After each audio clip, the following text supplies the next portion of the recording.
Àbá ìlú pààyè. Àbá ìlú pààyè. Àbá ìlú pààyè. Àbá ìlú pààyè. Àbá ìlú pààyè.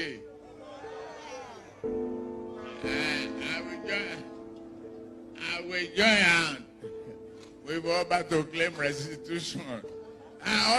Atiku made what we call a slip of the tongue. A slip of the tongue in the English language is when one person, in the course of making a statement, you make a mistake and you quickly correct yourself. It's called a slip of the tongue in public speaking.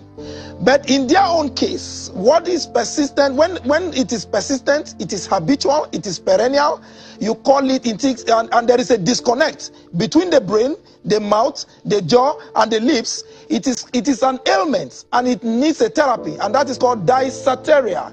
Dysenteria is a disconnect between the brain, the mouth, the jaw, and the lips, and that is the difference here. When a candidate wants to communicate, and he talks about electricity, he's talking about roasted corn, there is a disconnect. There is no communication. So it's a special case that needs a therapy.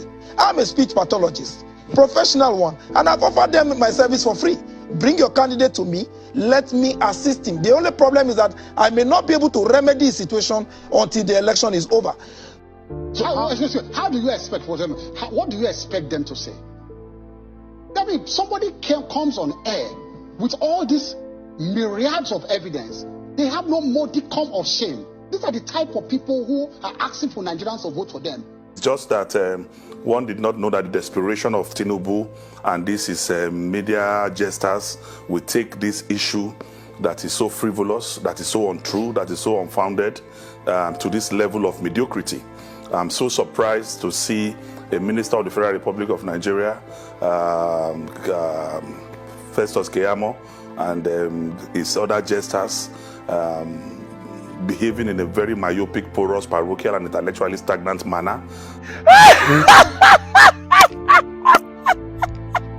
The movie not enough. See, when you see say two people when you not like the fight on Market Square, what do they do? You go fall down, they look them. Make them fight, make them naked, make them bust on their head. See, this fight on one was so more not separate them. Not separate them, just they share the video, they make your opinion. The who make the point where enter pass right now. See, it is that time we start to allow these people fool themselves in public place. Two grown adult, educated, literate Nigerians who were once freedom fighters, who were once vocal about our challenges, and they can't fight for principles who not reach. Oh yeah, shame! Shame on 12 and shame. Shame on Dino, shame on Keyamo. You see that one now. That one saying a speech pathologist. He will help Tinubu. Oh my God. Oh, I'm gonna watch the video. Watch the video and share the video. Anybody who say who is PDP and APC, share the video for them. Tag their people, make them consider themselves. Two criminals. They rubbish themselves for public. Shameless people. Old men who supposed to rest. At that statement, they're not going to rest. Mona watch the video. Mona make una comment. Mona share them. Say, see them. 1 point here, 1 point here. Oh yeah, round 1, fight. Tinubu Achiku ready? Keyamo Dino Melaye, Mona Safe. Round 1, fight. Oh yeah, watch the video. By the APC. Now, are there alliances by your party with Mike Keyamo? We have none. So how do you expect for them? What do you expect them to say? I mean, somebody comes on air with all these myriads of evidence. They have no modicum of shame. These are the type of people who are asking for Nigerians to vote for them.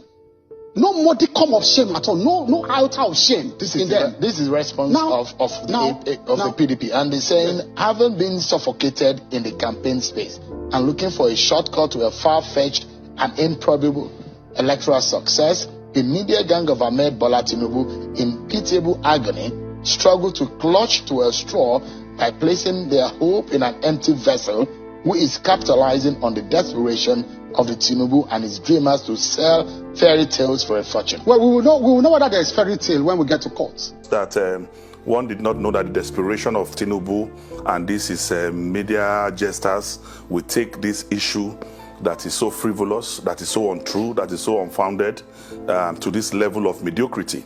I'm so surprised to see a minister of the Federal Republic of Nigeria, Festus Keyamo, and his other jesters behaving in a very myopic, porous, parochial, and intellectually stagnant manner. This is the first time. It can only happen in Nigeria, where an armed robber will be accusing the innocent man of criminality, where a known armed robber a known drug dealer, a man who has been convicted of drug in America, who over 340 million naira, equivalent of $460,000, was confiscated, and there is an indictment already on him. He's a convicted criminal in the United States of America.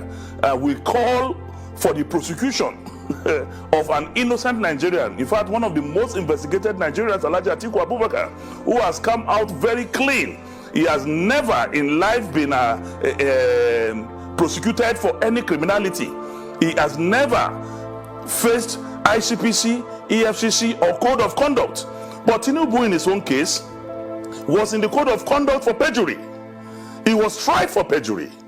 There's an indictment against him in the United States of America. There's over a dozen petitions right now waiting for him in the EFCC. There are plethora of cases against him in ICPC. And this is the type of drug baron and possibly a drug addict. In the case when they challenged my principal, when they brought up dead documents from the US, remember it was on this program, I said, go to court. Come out with your full chest, can go to court. Up till today, they ran away. I am going to court, Shehu. And so, if they wish this thing away, it will not go away. On what basis? I will continue on what to basis? ask. There were three. On what basis are you going to court? You see, I do this under three capacities. Okay. First of all, I am a member of the INABA who have sworn to defend and uphold our laws. First of all. Secondly, I'm an ordinary concerned Nigerian who has a right to bring perpetrators of crime to book. And that's the case of Faremi against Akilo.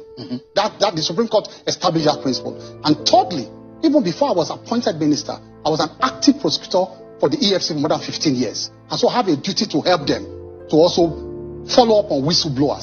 So I have that duty to you send the petition. You send petition? Yeah, I've sent the petition already. And they are received to that petition. Oh yes, they are received. I can show them on air. They are received to that petition by 3 law enforcement agencies. The Code of Conduct Bureau, the Independent Corrupt and ICPC, and of course the EFCC. They all have roles to play in this. Because offenses presumably have been committed against the Money Laundering Act, the Code of Conduct Act, and of course the Corrupt Practices and Other Related Offences Act. And I can cite all the sections that they have breached, that Atiku Abubakar have breached in all of these laws. And so like I told you before, to show the authenticity of anybody's claim, tell the person to go to court. Let me ask I am proceeding to court. And look, if Asiwaju says, Festus, you are diverting for my campaign, don't campaign for me again, I'll say, please take your campaign. Because this is national interest. So you have taken it personal? I've taken it personal. It's national interest at this time. So the Constitution of the Federal Republic of Nigeria is very clear that for you to be the President of the Federal Republic of Nigeria, you must be physically and mentally fit. Tinubu is not physically fit, is not mentally fit. To be the President of the Federal Republic of Nigeria, then it is so laughable that instead of calling for the resignation and apology of Tinubu, you will now talk about Atiku Abubakar. And I want to state without fear of favor that Mike is hired by the APC and by Tinubu to say all he has said. After they have executed that, they are going to phase 2, and that is the phase of distraction, because Tinubu is aware that having been suffocated in the campaign field and space, having been defeated electorally on the campaign field, they have no credible means of speaking to Nigerians. Next is to distract the PDP